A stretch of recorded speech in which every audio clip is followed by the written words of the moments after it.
3,000 years. That was how long humanity had lived in peace among the stars. After the first interstellar colonies were built, humans had explored planets in dozens of star systems, but no other intelligent species had ever made contact. For 3 millennia, the galaxy had been silent, as if it waited for humanity to grow, or perhaps to fail. On Earth, people had grown comfortable. Cities gleamed with neon and glass, and enormous spaceports launched fleets to the farthest colonies. Children learned about Mars, Titan, and even planets in other star systems as easily as their grandparents once learned about continents on Earth. Science had leaped forward. Humans could manipulate energy, travel faster than light, and even terraform distant planets to create homes. Life was good, predictable, and secure. That sense of safety vanished in a single instant.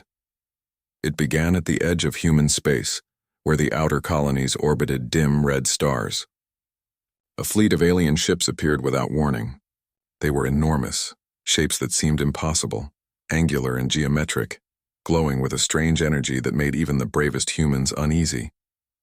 No signal came at first. No message, no communication, only silent movement through the void. Lieutenant Mara Kessler, stationed on the observation deck of the scout ship Aurora's Eye, was the first to notice them. Her eyes widened as the radar blips multiplied. "Commander, you need to see this," she said, her voice steady, but her hands trembling slightly. Captain Elias Varro approached, his expression calm, but his mind raced. He peered at the holo display. Hundreds of alien vessels appeared in formation, moving like a single organism. They didn't look like anything humanity had ever built. Their energy signatures were strong, almost too strong to measure. "They're big," Elias said slowly. "Too big to ignore." "They're not just big," Mara replied. "They're organized, coordinated. This isn't exploration. This is war." Word spread quickly. Communications relayed the sighting to the United Earth Council, the governing body that now controlled human space. Scientists, military leaders, and politicians scrambled to understand what was happening. In colonies across multiple systems, alarms sounded. People who had grown up knowing only peace were suddenly facing the unimaginable, the possibility that humanity was not alone, and that the beings they had awakened might see them as enemies. The first transmissions from the alien fleet confirmed the worst fears. A single message, simple and chilling, appeared in every language, every code, and every communication channel. Prepare to surrender or be destroyed. The galaxy, silent for 3,000 years, had finally spoken, and it was speaking with war. On Earth, panic gripped the population at first. News stations repeated the same images of alien vessels, always framed with the question, how could humanity survive against something so advanced? Economies wavered, markets crashed. Fear was everywhere, but the Council refused to give in to despair.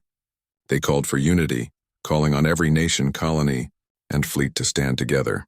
Admiral Lewin Cho, head of the Earth Defense Fleet, addressed the world from the Central Command Tower in Geneva. "Humanity has faced challenges before," she said, her voice firm, steady. "We have crossed oceans, landed on the moon, and built colonies on distant worlds. This is another challenge. We will meet it together.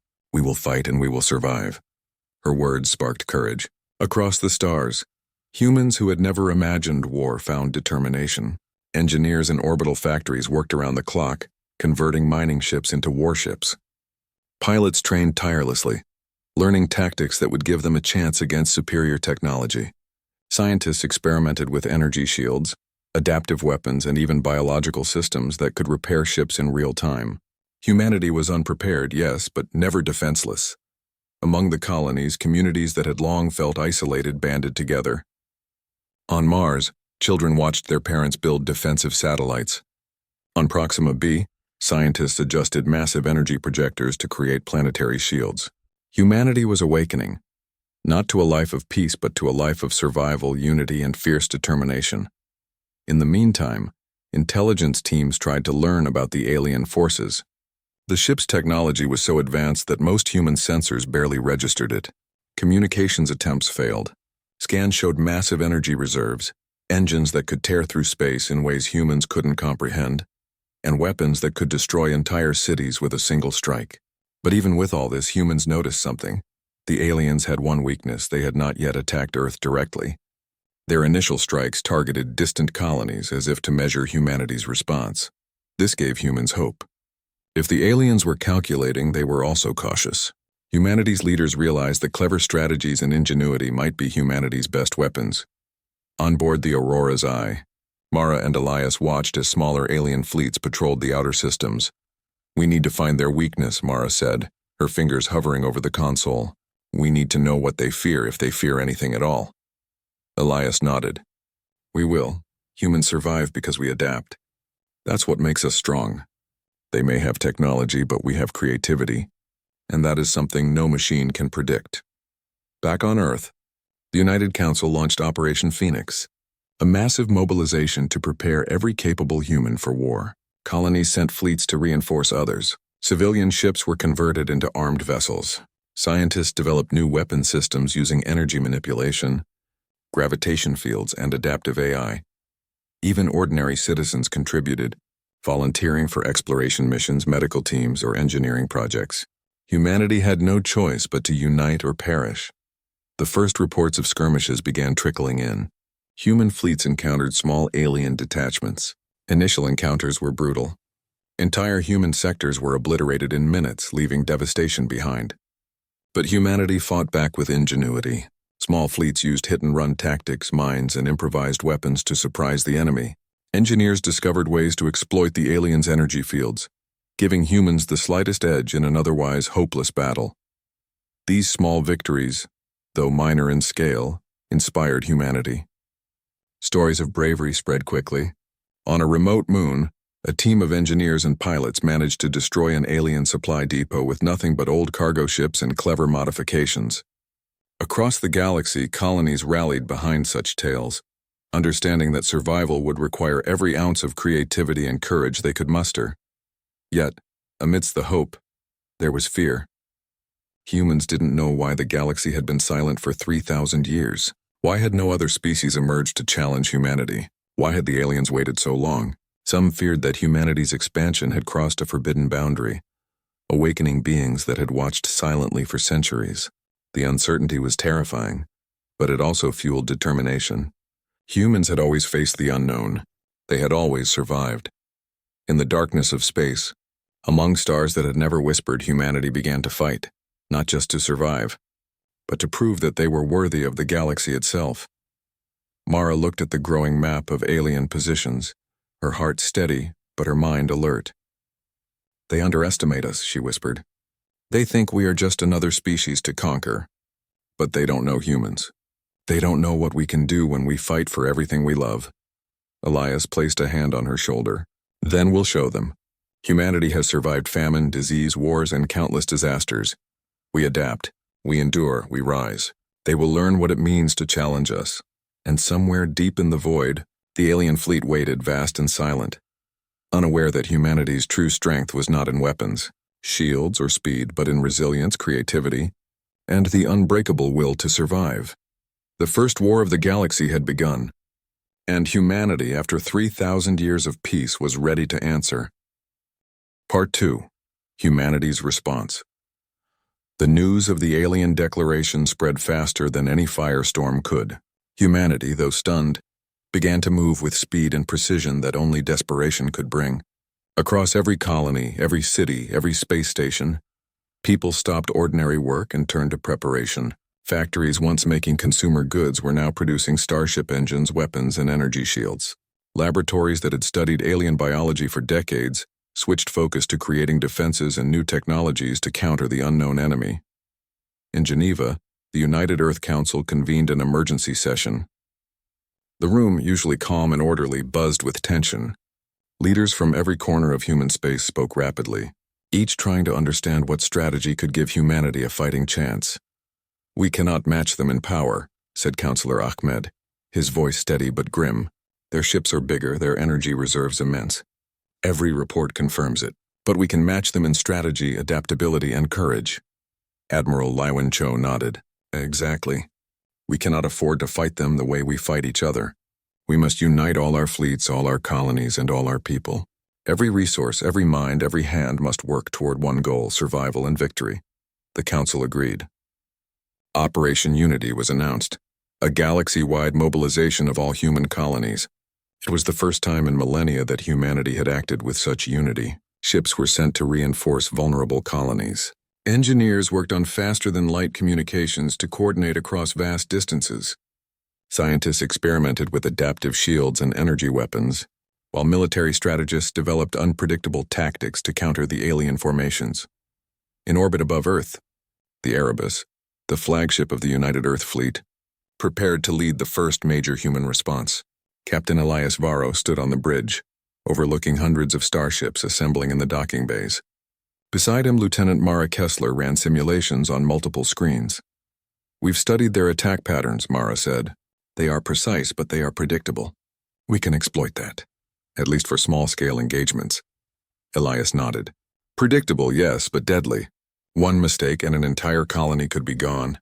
Still, we fight because we must. Humans survive when we fight, not when we wait." As the fleet left Earth's orbit, colonies across the galaxy watched with hope. On Mars, children waved from observation decks as ships carrying their parents sped into the unknown. On Proxima B, engineers and scientists worked tirelessly, knowing that their efforts would directly protect human lives. Humanity had learned that war was no longer a distant event. It was now a reality that demanded courage, innovation, and sacrifice. The first clashes with alien forces were unlike anything humanity had faced. Initial reports from outer colonies were terrifying. Alien ships could move with incredible speed, their energy weapons disintegrating human starships with ease. Entire fleets disappeared within hours, but humans adapted quickly. Small human fleets learned to strike unpredictably, using speed and cunning to evade the enemy's most powerful attacks. Miners turned engineers created improvised energy mines that disabled alien vessels. Pilots trained in old dogfight techniques adapted them for three-dimensional space battles, making human ships difficult targets. On the remote colony of Altair 7, Captain Hanna Virek led a small squadron against an alien detachment that had threatened the planet's surface. Her fleet was outnumbered, her ships older and smaller than the alien vessels, yet Hanna trusted her crew. "Remember," she said, addressing her pilots, "we may not match them in power, but we match them in creativity. Use every advantage, outthink them, outmaneuver them. We survive together or not at all." The battle began with an explosion of light as alien weapons fired. Ships twisted through space, dodging beams of energy, returning fire with careful precision.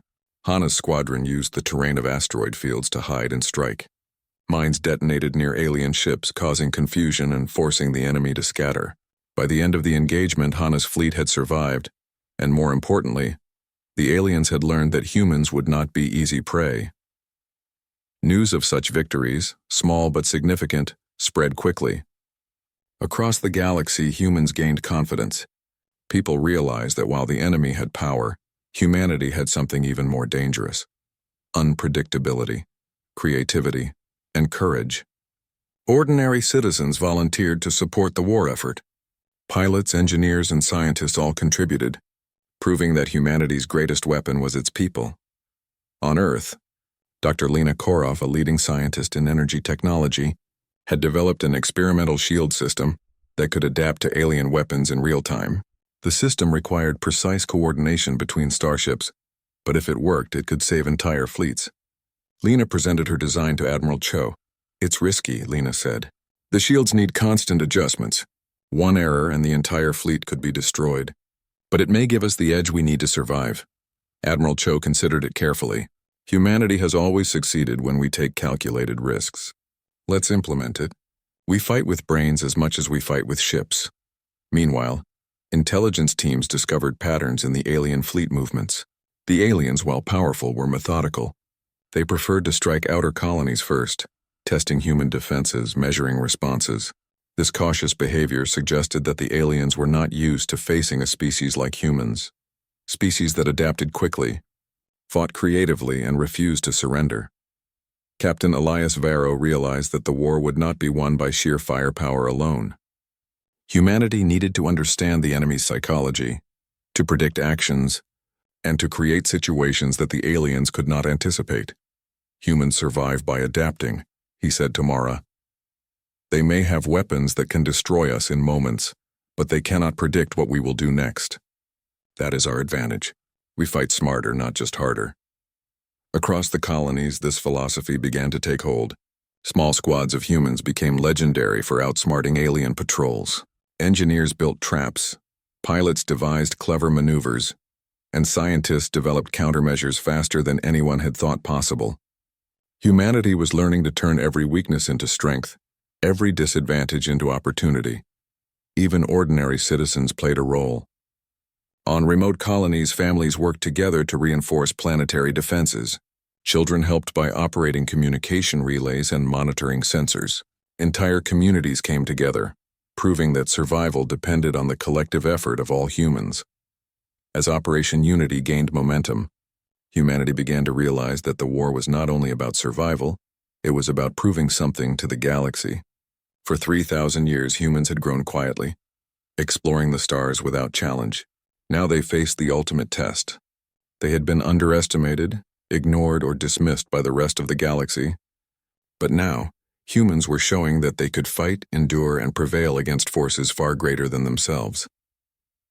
On the Erebus, Mara and Elias planned the next mission. They would lead a small fleet to intercept an alien convoy heading toward a key human colony. Success was not guaranteed, but the humans were ready. Remember, Elias said to the officers, we are the first line of defense. We are humanity's shield and sword. We fight not only for survival, but to show the galaxy that humans cannot be crushed. We fight because we must, and because we will not fail. The fleet jumped to faster-than-light travel, leaving Earth and the familiar stars behind. Ahead lay danger, unknown technology, and enemies more powerful than any humans had faced. But humanity was ready, not because they were invincible, but because they refused to be defeated. In the void between stars, the first human fleets began to meet the alien forces. Explosions of energy flared against the darkness, small human victories proving that even in the face of unimaginable power, humanity could adapt, survive, and strike back. Across the galaxy, humans watched the reports with hope. Children clutched simulators of space battles, dreaming of the day they might fly among the stars. Scientists worked tirelessly, improving technology with every small success. Soldiers and pilots trained, knowing that every lesson learned in minor skirmishes could save thousands of lives in the larger battles ahead. And in the quiet moments, when the chaos of war seemed to pause for a heartbeat, humans reflected on a truth older than any star. The galaxy might have been silent for 3,000 years, but it had never encountered humans like these, resilient, clever, and unbreakable. The war had begun, and humanity was not only responding, they were awakening. Part 3, Clash Among the Stars. The galaxy, once silent and vast, was now alive with conflict. The war had escalated beyond minor skirmishes. Entire sectors flickered with explosions, streaks of energy cutting through the void. Human fleets, though smaller and less powerful than the alien armadas, had begun to demonstrate a terrifying truth. Humans were unpredictable. Where alien commanders relied on precise calculations and overwhelming force, humans used creativity, intuition, and relentless determination to survive and strike back. Captain Elias Varro stood on the bridge of the Erebus, staring at the tactical display. Each glowing dot represented a human ship, moving in formations designed not just to fight but to confuse. Across the void, the alien vessels advanced, geometrically perfect, their weapons poised to destroy anything in range. Status report, Elias said, his voice calm but tense. Lieutenant Mara Kessler's fingers flew across the controls. Our scouts report that the aliens are splitting into 3 wings. Each is equipped with advanced energy cannons and rapid propulsion systems. They anticipate we will defend in a conventional pattern. Then we won't defend conventionally, Elias said. We will hit where they least expect it. Human ingenuity had already begun to turn the tide in subtle ways. Fleets used asteroid fields and planetary shadows to hide their movements. Miners turned engineers had adapted cargo ships into energy disruptors, able to disable alien shields temporarily. Pilots trained in 3-dimensional combat executed maneuvers the alien ships could not anticipate. Humanity had learned that, against overwhelming firepower, intelligence and adaptability were sometimes stronger than raw strength. On the frontier colony of Vega Prime, Captain Hanna Virek prepared her squadron for battle. Her fleet was smaller than the alien detachment they faced, but she trusted her crew and their instincts. "Listen," she said, addressing the pilots. "We may be outgunned, but we are never outsmarted. Stick to your training, use your minds, and trust each other. Every move you make can change the outcome. We fight not only for Vega Prime, but for all humanity." The battle began with a sudden flash as alien weapons fired. Human ships twisted and darted through the debris of destroyed asteroids. Using the terrain to their advantage, Viewership's squadron unleashed mines that created explosions in unexpected locations, forcing alien vessels to scatter. One human ship, piloted by Lieutenant Jaro Takai, executed a daring maneuver, slipping between two alien cruisers and disabling their shield generator with a single well-timed energy pulse. These small victories were dangerous, but they had a psychological effect. Humans realized that the aliens were not invincible, while alien commanders began to understand that humans were unpredictable in ways they could not calculate. Each engagement became more than just a battle of firepower. It was a contest of creativity, strategy, and courage. Meanwhile, the United Earth Council coordinated defenses across multiple colonies. Dr. Lena Korov's adaptive shields were deployed on the larger human capital ships, allowing them to absorb and redirect energy attacks. Engineers continued to modify older ships with makeshift energy disruptors and maneuvering thrusters. Even civilian ships were integrated into the fleet, converted to carry supplies, medical teams, or emergency reinforcements. Humanity was learning to turn everything it had into a weapon or defense, and every small victory boosted morale. On the Erebus, Elias and Mara observed the unfolding battle. Alien ships had begun focusing on isolated human units, trying to overwhelm them with superior numbers. But the humans had learned to coordinate, using faster communications and AI-assisted strategies to move like a single organism across the battlefield. "They're trying to hurt us," Mara said, pointing at the holo display. "But we are not sheep. We will break their lines," Elias nodded. "Then let's show them what humans can do when we fight together." With precision, the human fleet executed a complex maneuver. Smaller squadrons flanked alien wings while the larger ships created a defensive anchor in the center. Mines detonated. Energy pulses disrupted alien shields, and human pilots darted unpredictably, striking at weak points. The aliens, for the first time, faltered. One by one, their vessels began to retreat, leaving the human fleet victorious in this sector. The victory, though minor in the scale of the war, was monumental for humanity. Colonies celebrated, engineers cheered at the success of their inventions, and pilots returned as heroes. Every individual understood that they were part of something larger than themselves, that their courage and creativity had real impact. Yet, the war was far from over. Reports came in from distant colonies. Alien forces were regrouping and larger fleets were moving into human-occupied systems. The aliens were learning, adapting to humanity's tactics. This meant the coming battles would be even more dangerous. In orbit above Proxima B, Admiral Liuan Cho addressed her officers. "We have proven that humans can fight back," she said. "But do not mistake this for the end. The enemy will adapt. We must continue to innovate, to train, and to fight smarter than ever before. Every ship, every mind, every person counts. Humanity survives because we never stop learning." The human response was not just military. Across colonies, ordinary citizens contributed in ways that shaped the war. Scientists developed faster energy transfer systems. Farmers and miners produced materials for starship construction, and medical teams developed protocols to save lives in space battles. Humanity had transformed every aspect of society into part of the war effort, proving that survival was a collective achievement, not just the responsibility of soldiers. On a distant moon, young cadets watched simulations of battles, learning the art of adaptability. "The aliens think in patterns," their instructor said. "We think in possibilities. That is why we survive." As humans pushed the alien forces back in several sectors, Captain Hanna Virek received an urgent transmission. A massive alien fleet was approaching a critical human colony near the Orion Belt. She realized that the next battle could decide the fate of thousands of lives. "We cannot wait," she said to her squadron. "We strike now or risk losing everything. Remember your training, trust your instincts, and fight for each other. We are humanity's shield and sword." The fleet jumped into hyperspace, racing toward the approaching alien armada.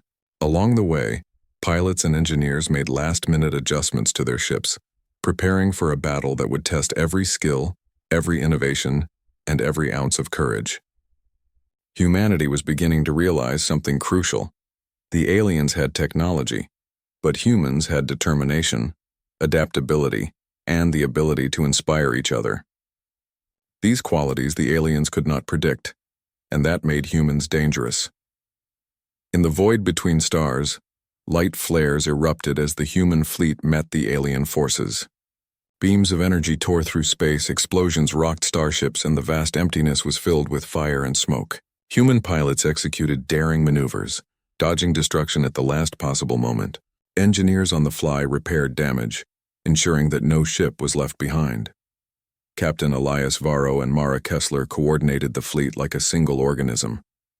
Every ship moved in harmony, every action calculated to maximize impact and minimize loss. The alien fleet, though powerful, began to falter under the unpredictability of human tactics. One by one, alien vessels were disabled or forced to retreat. For humanity, the victory was more than a tactical success. It was proof of a truth that had guided them for millennia.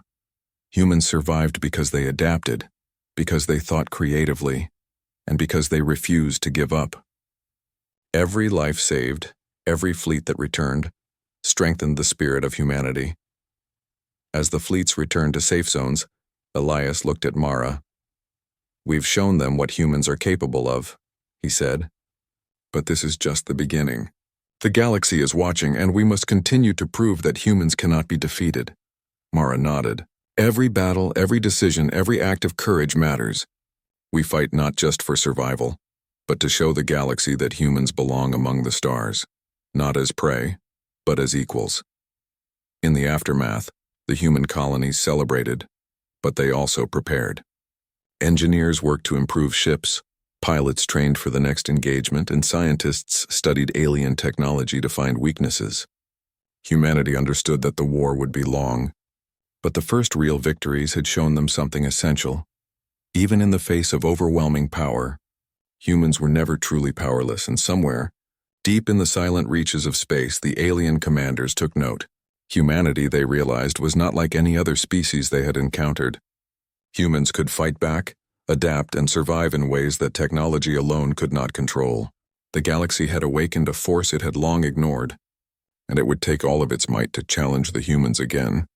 Humanity, after 3,000 years of peace, had begun to prove its worth, not just as survivors, but as warriors, thinkers, and creators.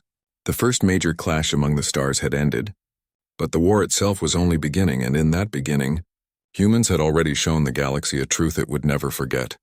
Against humans, nothing was predictable and everything was possible. Part 4. Secrets of the Silent Galaxy victory, even in small battles, had boosted humanity's courage, but the war was far from over. Across human space, leaders, scientists, and soldiers alike realized that survival required more than tactics and courage. They needed knowledge. Humanity had fought back with ingenuity and bravery, but the question that haunted every mind was simple and terrifying. Why had the galaxy been silent for 3,000 years? In the remote system of Elysium Prime, Dr. Lena Korov and her team of scientists worked in a massive orbital laboratory. They had discovered fragments of ancient alien technology scattered across previously unexplored planets. These fragments contained data that hinted at a civilization far older and wiser than any humans had imagined. "The data is incomplete," Lena said, examining glowing readouts, "but it shows a pattern. Systems across the galaxy were monitored, controlled, by some kind of intelligence. It's as if the galaxy itself had a guardian." Lieutenant Mara Kessler, visiting the lab for updates on potential military applications, looked at Lena with wide eyes. "A guardian?" she asked. "You mean some alien force watched the stars all this time?" "Yes," Lena replied. "For 3,000 years, the galaxy remained silent because someone, or something, was watching, maintaining balance, preventing large-scale conflicts. But humans expanded too quickly, too boldly. They did not follow the invisible rules. And now, whatever was observing has decided we are a threat." The revelation was chilling. Humanity had never faced a force that had watched, waited, and judged them for millennia. Yet it also offered insight. If the galaxy had standards, perhaps humans could find a way to demonstrate their worth, not merely as warriors, but as a species capable of understanding, wisdom, and creativity. On Earth, Admiral Liwen Cho convened a special council meeting with military and scientific leaders. Holographic projections of alien formations and human fleet movements filled the room. "We now know why the galaxy waited," Cho said, her voice firm. "This war is not just a battle. It is a test. And if we survive, it will not be because we destroyed our enemies, but because we proved that humanity is capable of more than violence." Captain Elias Varro, standing beside her, nodded. "Then we fight wisely, not only to defend but to show that humans deserve their place among the stars. Every decision, every engagement must demonstrate strategy, creativity, and resilience. We are not merely soldiers. We are humanity's ambassadors in a war of survival and understanding."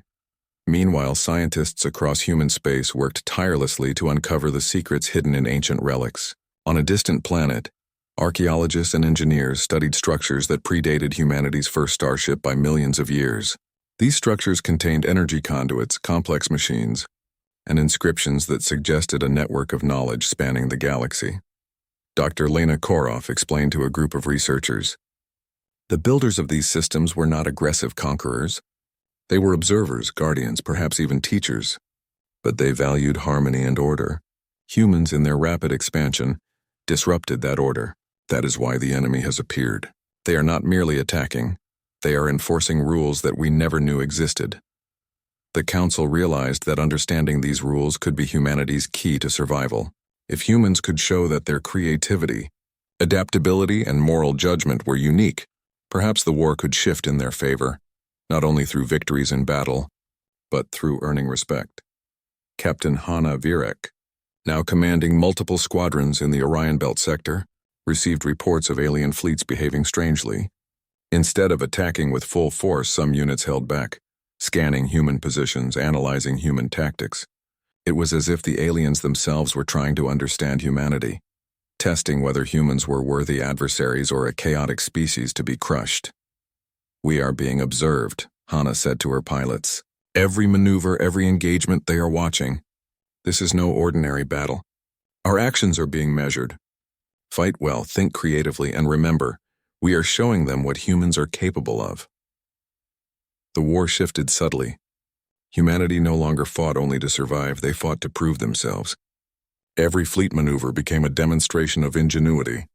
Every defense, every attack was designed not just to win, but to show discipline, courage, and strategic brilliance. On Elysium Prime, Lena Koroff's team decoded a fragment of alien data that revealed a startling insight. The galaxy had long enforced peace through indirect methods, monitoring civilizations, nudging them away from conflict, and eliminating threats only when absolutely necessary. Humans, by expanding so rapidly and showing extraordinary adaptability, had awakened a force that saw them as both dangerous and intriguing. "The aliens are not invincible," Lena said, her eyes lighting up. "They rely on observation, control, and precision.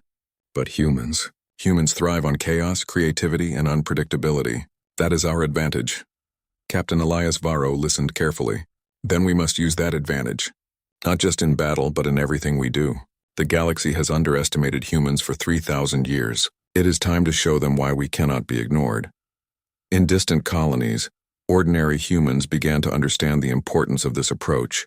Pilots trained for unpredictability, engineers created adaptive technologies, and citizens contributed to research efforts, knowing that every contribution might be critical. Humanity had become a species-wide effort, a coordinated force demonstrating intelligence, creativity, and endurance. Meanwhile, alien fleets began testing human systems more directly. Small patrols approached colonies, scanning for weaknesses.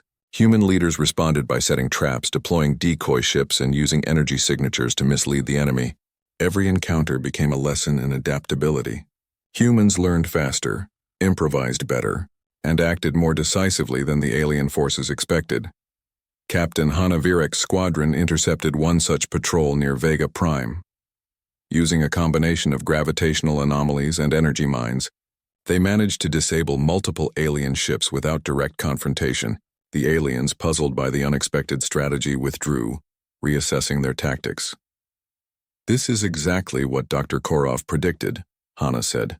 They do not expect humans to use ingenuity instead of brute force. Every battle teaches us more about them and about ourselves. On Earth, the United Council emphasized the importance of these lessons. Humans began sharing strategies across colonies, ensuring that every fleet, every squadron, every engineer, and every scientist could learn from each engagement. Humanity was evolving, not just technologically, but as a species. Admiral Cho reflected on this in a briefing. The galaxy has tested us and continues to test us. Every victory, every setback teaches us something. We are not fighting just for survival. We are proving our worth, and every human, from the youngest cadet to the oldest scientist, is part of this proof. Even as humans fought, they began to uncover patterns that revealed the aliens' larger strategy. The enemy was methodical, observing, probing, and measuring. By understanding these patterns, humans could anticipate attacks, predict movements, and create countermeasures. Every engagement became a chess match across the stars where intelligence, creativity, and adaptability mattered more than raw power. Captain Elias Varro and Mara Kessler prepared their fleet for another mission. This time, the goal was not only to protect a key colony, but to demonstrate a level of strategic brilliance that would force the alien forces to recognize humanity's value. "Remember," Elias said to his officers, "we fight to survive, but also to prove ourselves. Every move we make sends a message. The galaxy is watching. We will show them that humans are not just fighters. We are thinkers, innovators, and survivors. They will respect us, or they will learn the cost of underestimating humans." The fleet jumped into hyperspace, leaving Earth behind and heading toward a cluster of alien scouts. The vastness of space stretched before them, full of unknowns and dangers. Yet humanity moved forward with confidence, armed not just with ships and weapons, but with knowledge, ingenuity, and the unshakable belief that survival was possible, and that humans could prove their worth to the galaxy. In the quiet moments before battle, Mara looked at the stars. "We are small in the galaxy, yet we make a difference. Every act of courage, every strategy, every sacrifice counts. Humans are more than a species. We are proof that life can adapt, endure, and rise above any challenge." Elias nodded, his gaze steady.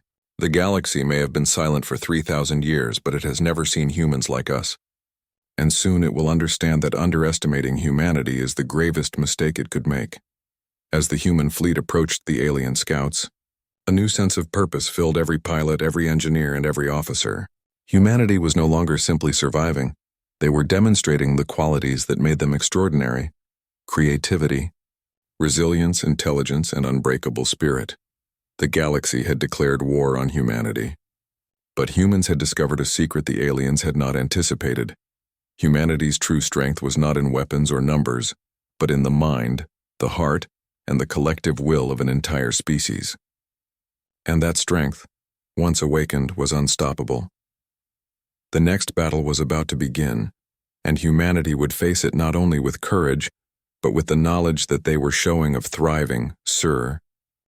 Part 5. The Triumph of Humanity. The galaxy had watched humanity for 3,000 years in silence, and now it had declared war. The final confrontation had arrived. Across countless star systems, human fleets converged on a massive alien armada positioned near the Orion Rift, a region of dense star clusters and unstable energy fields. It was the largest enemy force humanity had faced so far, and the outcome of the war hung in the balance. Captain Elias Varro stood on the bridge of the flagship Erebus, staring at the holographic display. Thousands of human vessels sparkled like stars in the void, ready to defend everything humanity had built. Beside him, Lieutenant Mara Kessler ran final simulations, predicting enemy movements and calculating strategies for every scenario. "This is it," Elias said quietly, almost to himself. "Every lesson, every victory, every sacrifice has led to this moment. Humanity either proves itself or falls." Mara glanced at him. "We will prove ourselves. Humans fight differently. We adapt, we innovate, and we endure. The galaxy has underestimated us for too long. Today, they will see what that means." Across human space, the fleets had synchronized their movements. Each ship was part of a vast, coordinated strategy. Engineers had upgraded every vessel with adaptive shields, energy disruptors, and rapid response repair systems. Pilots trained for unpredictability were assigned to flank enemy formations. Scientists operated from command stations to provide real-time adjustments during battle. Humanity had turned every resource, every skill, and every mind into a weapon and shield. The alien armada was vast and imposing. Their vessels glowed with energy that seemed impossible to contain, moving with precision and coordination that reflected millennia of experience. They had observed humanity, calculated humanity, and yet they had underestimated one crucial element: human unpredictability. The battle began with a sudden flare of light as alien energy weapons ignited, tearing through empty space. Human fleets twisted and maneuvered, dodging the most powerful attacks. Mines detonated strategically, disabling alien shields and creating confusion among their ranks. Pilots like Lieutenant Jaro Takai executed daring maneuvers, weaving through enemy fire while delivering precise strikes that disrupted key systems. Captain Hanna Virek, leading a squadron in the Orion sector, coordinated attacks from hidden positions near asteroid clusters. "Remember," she told her pilots, "every move counts. We fight not just to survive, but to show them the human way. Precision, creativity, and courage will carry us through." The battle raged for hours, each side testing the other's limits. Alien forces unleashed waves of attacks, seeking to overwhelm human defenses, but every wave was met with countermeasures designed to exploit weaknesses they had not anticipated. Adaptive shields absorbed energy blasts, then redirected them to weaken alien formations. Coordinated human maneuvers turned traps into offensive strikes, forcing alien vessels to retreat or risk destruction. Meanwhile, on Earth and distant colonies, ordinary humans contributed in ways just as vital. Scientists monitored battle data, sending instant solutions to fleet commanders. Engineers repaired damaged ships in orbit, ensuring no vessel was left behind. Civilians operated supply and communication networks, keeping the entire human war machine moving. Humanity's strength was not in individual heroics alone. It was in the unity and determination of an entire species. As the battle reached its peak, Elias realized that humanity's advantage lay in exploiting the enemy's rigid tactics. The aliens were precise, predictable, and relied on overwhelming power. Humans, however, thrived on chaos, improvisation, and rapid adaptation. By coordinating attacks across multiple sectors, the humans created situations that alien commanders could not calculate or anticipate. "Divert energy to the flank squads," Elias ordered. "We create pressure from multiple directions. Force them to make mistakes." Mara adjusted the fleet's energy grids. "Done. They'll be overloaded in moments." True to her prediction, alien vessels began to falter. Their formations broke as human pilots executed daring maneuvers, striking at weak points and exploiting every vulnerability. The largest alien ships, once seemingly invincible, were now isolated and vulnerable. Captain Hanna Virek's squadron moved with precision, striking at the command units controlling the alien formation. Explosions erupted as human tactics dismantled alien coordination. The enemy, accustomed to control and precision, began to panic as the unexpected chaos spread across their ranks. Even in the heat of battle, Elias and Mara maintained their focus. "Every ship counts," Elias reminded the bridge crew. "Protect each other, trust your instincts, and never stop adapting. That is humanity's strength."